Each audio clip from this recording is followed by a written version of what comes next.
let's dive right in. Today, we are tackling something that's absolutely fundamental to learning any language, introducing yourself. We're not just going to give you the phrases you need for Polish, but also a killer system to make sure they stick, for good. Okay, let's get into it. You know this feeling, right? We've all been there.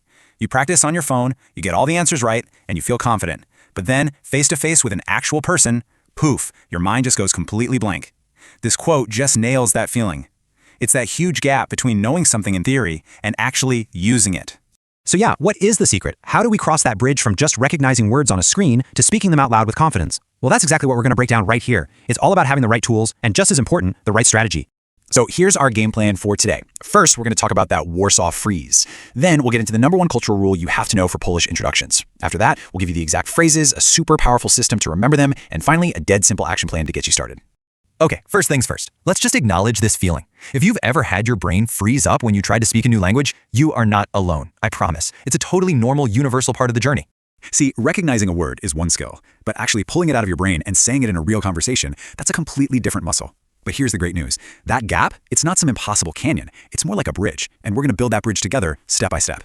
All right, before we learn a single Polish word, we need to talk about something crucial in Polish culture.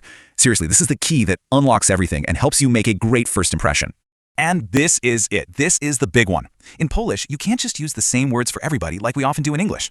Choosing between formal and informal language isn't just about grammar. It's about showing respect and cultural awareness. And trust me, getting this right from the start makes a world of difference. And these two little words are your secret weapons for showing politeness. You've got pan for men and pani for women. You're going to see these words pop up all the time in formal questions and statements. They are your go-to for showing respect.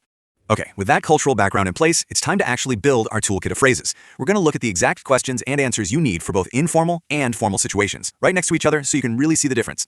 And here it is in action. It's so clear, right? On the left, for a friend, you'd say, Jak masz na imię? But look at the right. Notice how pan or pani gets baked right into the formal question. Jak pan się nazywa? The entire structure of the sentence changes to show that extra layer of respect. Let's see how this plays out in a real casual chat. So person A starts with cześć, that's your casual hi, and then jestem, which just means I am. Super simple. Person B comes back with miam na imię, which literally translates to I have the name. It's direct, it's friendly, perfect for meeting a new friend. Now let's switch to a formal setting. The greeting changes to dzień dobry or good day. The response, nazywam się, is often paired with a full name like Robert Kowalski here. And I love this part. Notice how he asks back, a pani, and you, ma'am? It's just a perfect, polite, professional exchange. So now we have the phrases. But just staring at them on a screen is not going to help you beat that Warsaw Freeze. Now we get to the real secret weapon, a system backed by science to lock these phrases into your brain for the long haul. I mean, this is the question every single language learner asks, right? How do you stop that frustrating cycle of learning something, forgetting it, and then having to learn it all over again? The answer isn't about studying harder or for longer hours. It's about studying smarter at just the right time. This simple graph explains pretty much everything about learning. It's called the forgetting curve. It shows how after you learn something new, you forget it. Fast. Like really fast. That steep drop is why a word you learned Monday feels gone by Wednesday. But look, every time you review it, you flatten out that curve. You forget it more slowly. So the idea is not to fight your brain's natural tendency to forget. The idea is to work with it. The trick is to review something right at the moment you're about to forget it. When you do that, you send a powerful signal to your brain that says, hey, pay attention. This information is important. Keep it. And this whole strategy has a name. It's called a spaced repetition system, or SRS. You can basically think of it as a smart flashcard system. It uses an algorithm to figure out the perfect time to show you a piece of information again, right before it slips out of your memory. Each time you do that, you push it deeper and deeper into your long-term memory. So why is this so amazing? Well, first, it's crazy efficient. You stop wasting your time reviewing stuff you already know cold. Second, it's totally brain-friendly. It's designed to work exactly the way your brain is already wired to learn. And most importantly, this is for real, long-term learning, not just cramming for a test you'll forget tomorrow. So let's make this super practical. You might even want to screenshot this. Here's a simple SRS schedule you can use for the Polish phrases we just learned. Learn them today, do a quick 1-minute review tomorrow, then check in again in 3 days, then a week later, and so on.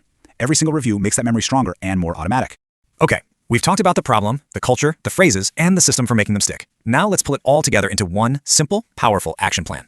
And here it is, your ultimate cheat sheet. This one slide is everything. You've got the situation, the question you're likely to hear, and exactly how to respond with confidence. This is all you need to get that very first conversation started.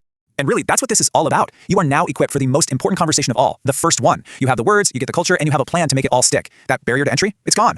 So I'll leave you with this question to think about. Because knowing this stuff is great, but taking action, well, that's where the magic really happens. You've got the phrases, you've got the system, so who are you going to introduce yourself to first?